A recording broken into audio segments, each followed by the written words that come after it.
Bienvenidas y bienvenidos a Media 20.1.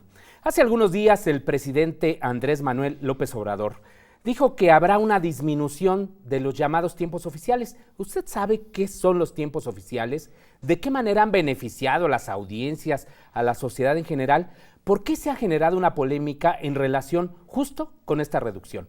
Queremos platicar sobre este tema con un especialista, no solo en estos temas, sino en general en el campo de la comunicación, uno de los profesores más destacados que tiene nuestra universidad en este campo, que es el doctor Jorge Bravo, y quien actualmente es el presidente de la Asociación Mexicana del Derecho a la Información. Antes de conversar con él, le invito a ver esta cápsula que nos ha preparado Paulina Gómez para que le preguntemos así, en la calle, a la gente, ¿qué sabe de los tiempos oficiales?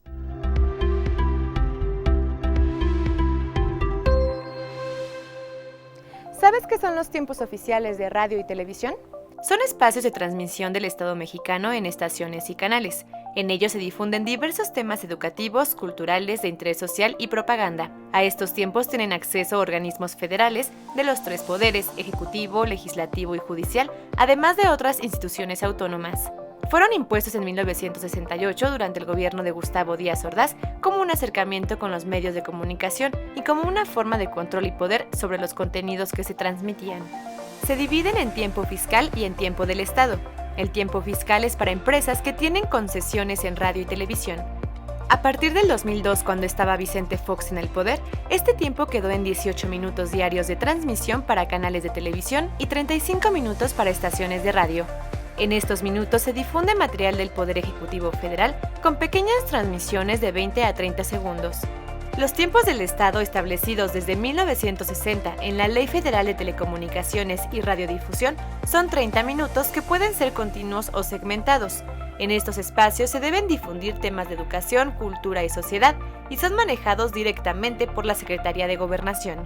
Recientemente, el presidente de México, Andrés Manuel López Obrador, mencionó ante la Cámara Nacional de la Industria de Radio y Televisión la amplia posibilidad de reducir los tiempos fiscales. Dijo que un gobierno democrático no necesita de tantos espacios para la propaganda. Veamos lo que señaló en el siguiente video.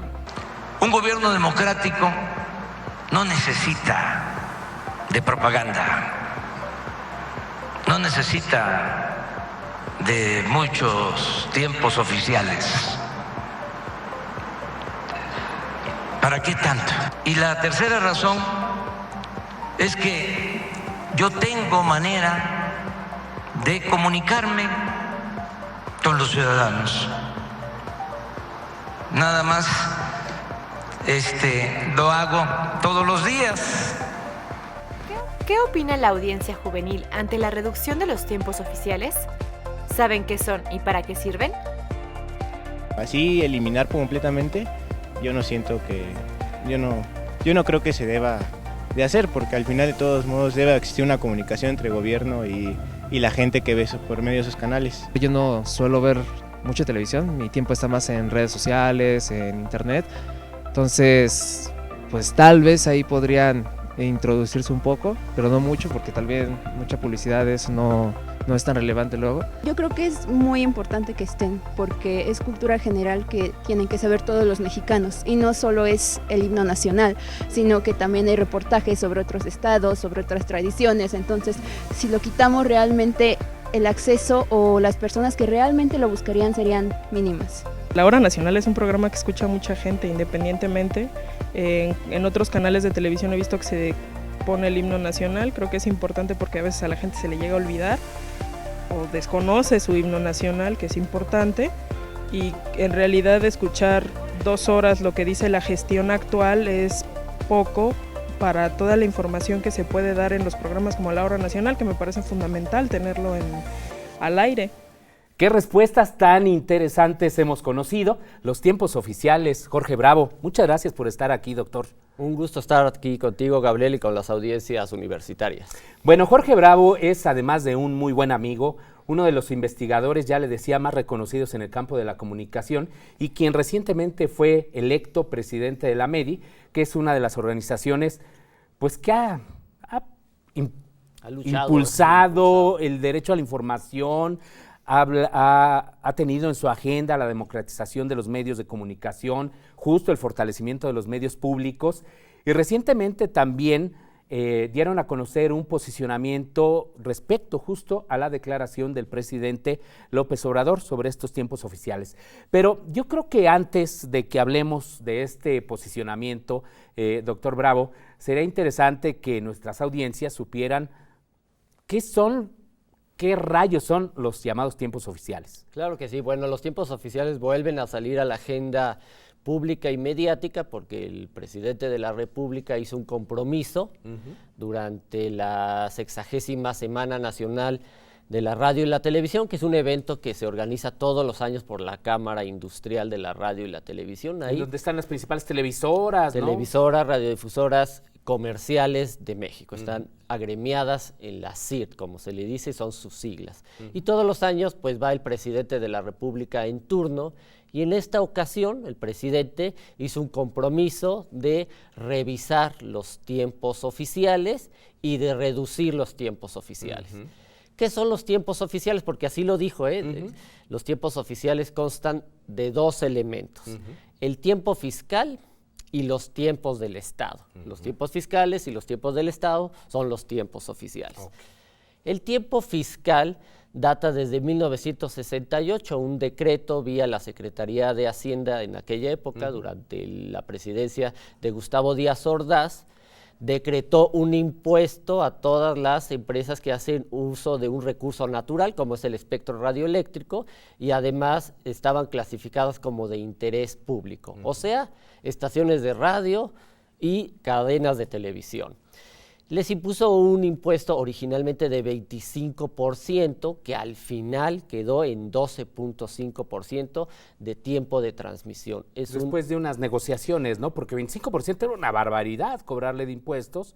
La industria se opone, ¿no? Exactamente. Bueno, era un decreto que se dio a conocer el 31 de diciembre de 1968, cuando todo el mundo estaba cenando, y al día siguiente iba a entrar en vigor. Obviamente era un impuesto pues muy alto, y era un impuesto que tenía que pagar la industria de la radio y la televisión. Negociaron y lograron una reducción del 50%, por decirlo así, queda en 12.5% de tiempo de transmisión. Es decir, es un impuesto en especie que pagan con tiempo aire en la radio y la televisión, y ese impuesto duró décadas hasta el 2002, cuando durante el gobierno de Vicente Fox, en una edición nocturna del Diario Oficial de la Federación, solo existía una edición nocturna previa, esa es la segunda inédita, se publica lo que en ese momento se llamó el decretazo. Este decretazo modificaba el decreto de 1968-69 y redujo el tiempo fiscal de 12.5, que estaba entonces, a 1.25. ¿Cómo quedó? En el caso de la televisión, ¿no? En el caso de la televisión. De la radio, si no mal recuerdo, 2.50. Es un poco más, pero al final, ¿cómo queda el minuto? Para que todo el mundo lo entendamos, 18 minutos en televisión y 35 minutos en la radio, en espacios de 20 a 30 segundos. Así lo dice el decreto de la Secretaría de Hacienda, en el decretazo. ¿Por qué se le llama un decretazo? Porque en ese momento, en 2002, había unas mesas de diálogo, tú las recordarás, en la Secretaría de Gobernación, para democratizar los medios de comunicación y renovar el régimen legal pues, de la radiodifusión. Y mientras se negociaba, se hizo este decreto en una edición nocturna del Diario Oficial, por eso se le llama decretazo. Vergonzoso lo que ocurrió. Bueno, esa es una parte de los tiempos oficiales. La otra parte se llaman tiempos del Estado. Datan desde la ley de radio y televisión de 1960 y ahora se llama desde el 2014 Ley Federal de Telecomunicaciones y Radiodifusión. Está fundamentado en 2 artículos, el 251 y el 252 de esta ley de 2014, donde están los tiempos gratuitos del Estado, que son exactamente 30 minutos continuos o discontinuos que deben utilizarse para temas educativos, de salud o de interés general, y pueden utilizarse en espacios de 5 a 10 minutos o más reducidos hasta de 30 segundos. De acuerdo. Entonces, ¿qué son los tiempos oficiales que mencionó el presidente de la República? El tiempo fiscal y los tiempos del Estado. Del Estado, que en total sumarían Es decir, si estamos hablando de 30 minutos, continuos o discontinuos, y si sumamos los tiempos fiscales, serían en un día de transmisión. En el caso de la radio serían 1 hora 5 minutos. Así es. ¿No? Y en el caso de la televisión, 48 minutos. Es correcto. Todos los días, en todas las estaciones de radio y televisión. Ahora, ¿de qué manera se han utilizado estos tiempos? Bueno, antes de que vayamos al corte. Desde esa época, pues el Estado ha utilizado estos tiempos, pues en spots, en anuncios promocionales de las actividades del gobierno federal, y también en algunos programas, por ejemplo, de la Procuraduría Federal del Consumidor, su revista televisiva, pues ahí está. Ha habido programas de la Suprema Corte de Justicia, ha habido algunos pequeños programas de instituciones, tanto la Administración Pública Federal y más recientemente, después del 2003, de instituciones u organismos autónomos. Por ejemplo, la Comisión Nacional de los Derechos Humanos, la UNAM, el Instituto Federal de Telecomunicaciones, el INAI. etcétera, el INAI. Entonces, gobierno federal en el mayor porcentaje, más órganos autónomos, y ya si nos vamos a los procesos electorales, sería autoridad electoral, y más partidos, precandidatos y candidatos. Exactamente, que esa es una de las críticas que se han hecho, sobre todo en los últimos años, esta spotización, ¿no? Es decir, todo este cúmulo de tiempos se utilizan en los procesos electorales, y esto ha llevado a que estemos saturados de spots durante las campañas políticas, y posiblemente de ahí viene también el rechazo de algunos sectores de la sociedad. Así es, bueno, en la Asociación Mexicana de Derecho a la Información, hemos hecho la propuesta de que estos tiempos oficiales, incluidos los fiscales y los del Estado, se utilicen de otra manera. Se utilicen en programas de debate, de deliberación, de que otros actores de la sociedad participen y discutan los temas de la realidad, y no impere la visión oficial de la realidad, no predominen los anuncios de supuestos logros de las instituciones, no predominen mensajes que quizás son insustanciales, que no están demostrados, a veces incluso porque quien usa estos tiempos también es el Poder Legislativo y el Judicial. Bueno, yo he visto anuncios de leyes que no están aprobadas. Por ejemplo, ¿no? Y que desperdician pues este valioso insumo, los tiempos finalmente de la radio y la televisión, se desperdician efectivamente a veces para mensajes que no son tan relevantes. Tenemos que hacer una pausa, doctor Bravo, pero pues bueno, también, ¿usted qué piensa de los tiempos oficiales? También se siente saturado por la spotización. ¿Qué le parecen los spots del presidente de la República, de estos órganos autónomos, del Poder Legislativo? En fin, participe en Media 20.1. Vamos a un corte. El vocero de la presidencia, Jesús Ramírez Cuevas, anunció que el gobierno federal creará un fondo para fomentar el periodismo de investigación en México. Este fondo será manejado por la UNESCO y por la Secretaría de Relaciones Exteriores, y sus recursos se entregarán a través de un concurso en el que podrán participar todas y todos los periodistas del país, independientemente de si están o no adscritos a un medio de comunicación. Ramírez Cuevas también anunció que hay un compromiso por parte del gobierno federal de promover una iniciativa de seguridad social a través del IMSS para las y los comunicadores. De iniciar un programa de apoyo a la labor de los periodistas en sí, independientemente de su condición laboral, de su condición contractual, incluso para quienes ejercen el periodismo libremente, de manera como freelancers. Hay un compromiso del Gobierno de México, por un lado, de promover un proceso, una iniciativa de seguridad social para los periodistas mexicanos que no cuentan con ninguna protección, ni jubilación, ni protección de salud. La Asociación Mexicana de Derecho a la Información hizo un llamado público a la Cámara de Diputados y a la Secretaría de Hacienda para que otorguen más presupuestos a los medios públicos, y con ello puedan mejorar su programación y se modernicen en términos de infraestructura y equipo técnico.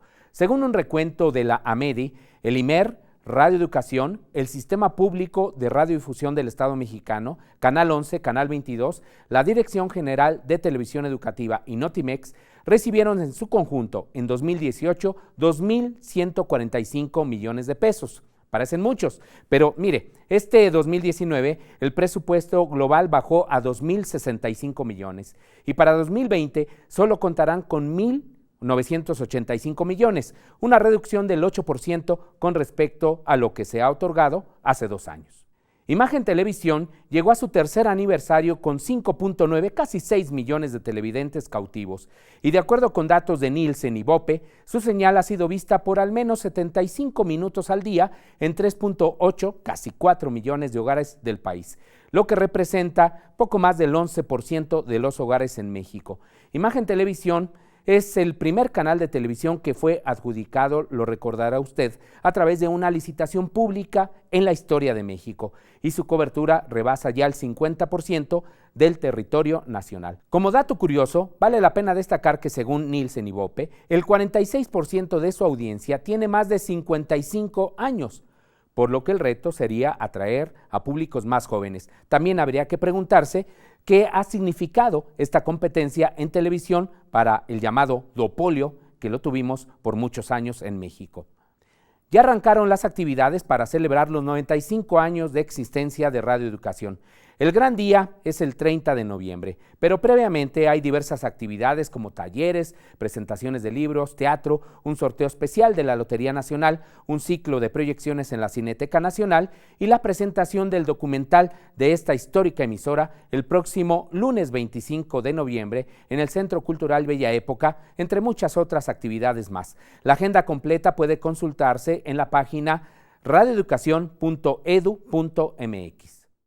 En el panorama internacional, después de casi 10 años, la Fiscalía de Suecia anunció el cierre de las investigaciones por presunta violación en contra del fundador de Wikileaks, Julian Assange. Tras este anuncio, Kristin Hrafnsson, editora de la página de filtraciones, publicó un mensaje en Twitter en el que indicó que si bien el nombre de Assange se ha limpiado en Suecia, él aún se encuentra en una prisión en Londres, bajo el riesgo de ser extraditado a los Estados Unidos, donde podría ser juzgado por espionaje y atentados en contra de la seguridad nacional. En otros temas le compartimos que de acuerdo con el reconocido sociólogo Manuel Castells, nos relacionamos con los medios para confirmarnos más que para informarnos. Sí, lo escuchó bien, el académico de la Universidad de California en Berkeley afirma que somos animales emocionales y solo seguimos a los medios con los que vamos a estar de acuerdo políticamente. Ojo, no cualquier medio, solo los grandes medios. La gente tiende a creer lo que surge de un medio mucho más responsable, que en principio son los grandes medios de comunicación. El sitio de Internet de comunicación más visitado en el mundo es la BBC, el segundo es el New York Times y el tercero es CNN. En general, le recomendamos leer y seguir la obra de Manuel Castells, así como la de Manuel Rivas, quien por su parte afirma que los jóvenes, así lo dice, ya no leen los periódicos porque los periódicos no escriben sobre temas que interesen a los jóvenes. ¿Usted qué piensa? Gracias, muchísimas gracias por continuar en Media 20.1. Pues estas fueron las noticias más relevantes desde nuestro punto de vista. Participe con nosotros, escríbanos, mándenos un mensajito por Twitter, por Facebook. Aquí constantemente nuestro productor Fernando Eldín y también Fabiola Villavicencio, quien también participa en la producción. Ahí están colocando constantemente esta posibilidad de tener una mayor interacción a través de las redes sociales, correo electrónico y demás, doctor Jorge Bravo. Bueno, nos quedamos entonces en que estos tiempos han sido utilizados por las instituciones del Estado, por los partidos políticos, pero ahora se habla de una disminución. Yo me acuerdo efectivamente en el 2002, porque yo también me opuse a ese famoso decretazo, de que hayan disminuido estos tiempos oficiales. ¿Por qué? Porque finalmente la sociedad terminamos pagando a través de las propias instituciones esos tiempos, ¿no? Sí, porque se tiene que comunicar y el Estado en ocasiones no cuenta con los recursos suficientes porque los concesionarios, en este caso comerciales, cobran por la transmisión de estos spots. Y hay mensajes fundamentales, no sé, campañas, por ejemplo, de educación, de salud, que son fundamentales que lleguen a la sociedad. Y recordemos esas épocas también en las que los partidos políticos pagaban estos espacios, y esto alteraba los procesos electorales de una manera abismal porque era como comprar a los medios de comunicación. Entonces, ¿tú cómo ves, doctor Bravo, esta disminución, si se llega a dar, de estos tiempos oficiales? Es correcto, y además qué bueno que recuerdas el 2002, porque hay un dato que lo demuestra. Si bien es cierto que el actual gobierno federal se ha comprometido con reducir la inversión o el gasto en comunicación social a 50%, pues ahora va a tener, si lo cumple, ojalá no ocurra, si cumple esta reducción de los tiempos oficiales, creemos que vía el impuesto fiscal, pues posiblemente va a necesitar más espacios para comunicar. Te doy el dato que tú mencionas. En 2002, cuando ocurre el decretazo, se reduce de 12.5 a 1.25% el tiempo fiscal. Así es. ¿Sabes qué pasó al año siguiente con la comunicación política? Pues no lo recuerdo. Pues subió, en 2002 se gastaron 2,000 millones de pesos. El gobierno de Vicente Fox gastó 2,000 millones de pesos. Viene el decretazo y ¿qué pasa en 2003, que además era un año de elección intermedia? Así es. Subió 50% el gasto en comunicación social a 3,000 millones de pesos. Por cierto, estas cifras ya son muy pequeñas a lo que se ha gastado en los últimos años del sexenio anterior, que se dispararon todavía muchísimo más. Entonces, alrededor de 10,000 millones de pesos por año, 10,000 millones de pesos en 2017, los 10,500 que fue el año que más, pero en 2018 9,000 millones, o sea, se ha ido disparando el gasto en comunicación social teniendo los tiempos oficiales. Ahora los vas a reducir porque el gobierno piensa que la estrategia de la conferencia matutina o el uso de las redes sociales es suficiente. Pero esa es una estrategia de un gobierno que puede o no utilizar de forma correcta, pero no está regulado. Lo que sí está regulado es la radio y la televisión. Y esos espacios, por cierto, no son del gobierno en turno, son del Estado. Por eso participan órganos autónomos, el Poder Legislativo, el Judicial, la Autoridad Electoral, incluso los partidos políticos en las elecciones. Entonces, es un tiempo que se requiere para que el Estado garantice el derecho a saber y el derecho a la información de una sociedad en temas como los que mencionabas, la educación, la salud, temas de interés general y desde luego en los procesos electorales, porque en una democracia sin información, pues no podemos decir que lo sea. Ahora, poniéndonos en el lugar justo del presidente, ¿tú crees que las redes sociales sean suficientes para comunicar pues, todo esto que hemos hablado? Bueno, tú sabes. O internet, digo. Lo sabes tú muy bien porque lo has estudiado. La radio y la televisión tienen una penetración, una cobertura del 95%. Aunque ha bajado la importancia de estos medios tradicionales, siguen siendo los más importantes, son los a través de los cuales más nos informamos, entretenemos, etcétera. Las redes sociales todavía no tienen ese alcance. Están creciendo mucho, pero todavía hay una brecha digital, como tú sabes, hay muchos mexicanos que no acceden a las redes sociales y además no necesariamente quieren informarse por esa vía o también puede haber una saturación. Las redes sociales son una estrategia, pero no necesariamente está garantizando el derecho de los ciudadanos a saber, con una industria regulada que usa un bien en la nación, que ya no solo es de interés público, sino que es además un servicio público y esa hace la gran diferencia. Por ejemplo, pues un gobierno podría decidir ser menos activo en redes sociales. Sí, claro. O podría no utilizar conferencias de prensa para comunicarse o tener un contacto con la sociedad. Entonces, por eso es una estrategia. Es diferente pues, a una industria que está regulada y que tiene que garantizar, porque es una industria distinta a todas. Es una industria de la comunicación, de la información y tiene que garantizar esos mismos derechos. Ya hablabas tú justo del servicio público y que es una obligación constitucional de todos estos medios. Y también, pues digamos, haciendo alusión a lo que tú comentas, los usuarios no necesariamente se informan, como bien dices, en las redes sociales. Lo utilizan también como una vía de entretenimiento, no necesariamente de información, por ejemplo, de este tipo de campañas. Y son cada vez más importantes, cada vez se están informando más, sobre todo los jóvenes, sin duda están utilizando las redes sociales. Hay hasta una forma de escape, ¿verdad?, de expresarnos y establecer un contacto cada vez más directo con autoridades que de otra manera no lo hubiéramos hecho. Pero sigue siendo importante la radio y la televisión y además hay un componente de que todavía no hemos mencionado.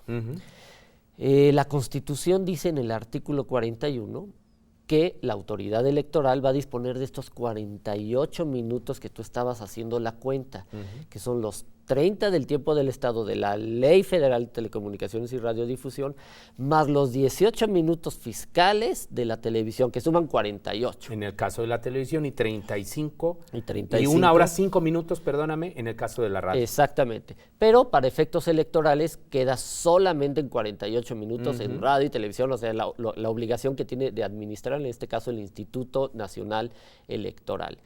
Entonces, aquí estamos hablando de un mandato constitucional a la autoridad electoral de administrar estos 48 minutos, pero no queda claro si los disminuyen o incluso los eliminan, estoy hablando del tiempo fiscal, esos 18 minutos, ¿cómo va a hacer uso la autoridad electoral si se los están quitando a la industria de la radio y la televisión?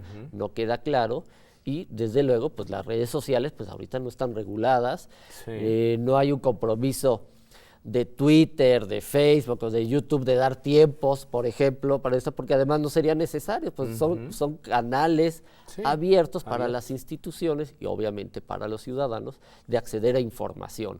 Pero es diferente que tú quieras acceder a que un medio te informe y te garantice esa información, sobre todo en procesos electorales. Nos queda un minuto, doctor Bravo, pero ¿qué tendría que pasar? Es importante aclararlo a nuestras audiencias para que realmente se pueda modificar. El presidente habló de un decreto. Claro. ¿Bastaría un decreto o tendría que modificarse la Constitución, que ya son palabras mayores? Sí, es que hay confusión. Hubo confusión al decir tiempos oficiales y realmente se está refiriendo a los tiempos fiscales, que esas sí vienen de un decreto presidencial. Exactamente. Entonces, un decreto como el de 68 puede ser abrogado por otro decreto presidencial. O sea, el Ejecutivo tiene la potestad de promulgar decretos. Pero lo que no ha contemplado es que si habla de tiempos oficiales, porque fue lo que dijo, pues está la ley. Y la ley te tienes que modificar vía el Congreso. Y la Constitución, que está sumando 18 minutos de ese decreto que puedes abrogar, pero que está contemplado el tiempo en la Constitución y en las elecciones, pues tendrás que modificar la Constitución o nos vamos a encontrar quizá con un escenario más factible donde las personas jurídicamente legales para intervenir, como la autoridad electoral, los partidos y la propia sociedad, como la Sociedad Mexicana de Derecho a la Información, donde pues está afectando la obligación del INE de administrarlos, el derecho de los partidos a utilizarlos y nosotros, la sociedad, pues a saber y a tener derecho a la información. Vaya, pues el panorama es complejo. Como usted se da cuenta, no es fácil reducir los tiempos oficiales de la noche a la mañana. Es un compromiso que aparentemente pues, ha asumido el presidente, le ha dicho que cumple su palabra, pero aquí hay consecuencias que tienen que ver, pues sí, con el derecho a la información de la ciudadanía, con un derecho que también tienen los partidos políticos, las autoridades electorales, las instituciones del Estado. Así es de que, pues si se llega a hacer, pues todavía tendrá que tener un rumbo un poquito complicado. Pues una estrategia legal tendrá que empezar, pero yo no veo que el INE a los partidos o a los candidatos les guste que le quiten el espacio de la televisión. Por supuesto que no, habrá recursos legales, evidentemente en contra cuando llegue a ocurrir esto. Pues muchísimas gracias, nos quedamos con varios temas, en fin, invitaremos nuevamente al doctor Bravo para que nos platique también qué piensa hacer la AMEDI, pues en los próximos meses y años, una vez pues que ya tenemos a un nuevo presidente. Pues muchísimas gracias nuevamente. Muchísimas gracias. Siempre me gusta despedirme diciendo a quienes ven los medios públicos que los recomienden. Exactamente, y recomiende también Media 20.1. Nos vemos la próxima semana.